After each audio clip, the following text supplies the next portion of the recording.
অনেক দিন ধরেই ভাবছি একটু সবজি ডাল রান্না করব। অনেক দিন আগে খেয়েছি, খেতে বেশ ভালোই হয়েছিল।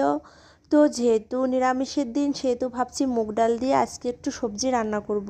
তো এখানে আমার ডালটা গলে গেছে। আমি অনেক আগেই হালকা জল দিয়ে লবণ দিয়ে ঢাকনা দিয়ে ঢেকে রেখে দিয়েছিলাম। এখন দেখি গলে গেছে। তারপর একটি চামচের সাহায্যে এটাকে ভালোভাবে গলিয়ে একটু জল দিয়ে দিলাম। আর এইখানে আমি অনেক প্রকারের সবজি দেব, তার সাথে দেব টমেটো। টমেটোটা দিলে ডালটা আবার খেতে একটু বেশি মজা লাগে। তো এখানে সবগুলো সবজি আমি কেটে কুটে ধুয়ে নিয়েছি।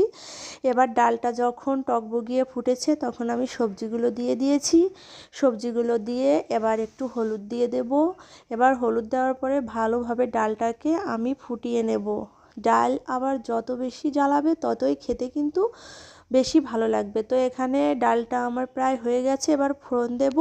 ফোড়নে শুধু তেজপাতা আর জিরা ব্যবহার করব। তো এখানে আমি জিরা ব্যবহার করি না। এখানে আজকে যেহেতু সবজি ডাল, সেহেতু একটু পাঁচ ফোড়ন দেব। পাঁচ ফোড়ন দিয়ে ডালটাকে ফোড়ন দিয়েছি। এই হলো আমার ডাল। তো কেমন হয়েছে বন্ধুরা? আর লাস্টে একটু নামানোর আগে দিয়েছি ধনেপাতা। মাঝখানে আমাদের কারেন্ট চলে গেছিলো, এই জন্যে একটু সমস্যা। তো এই হলো ডালের ফাইনাল লুক। তো কেমন হলো?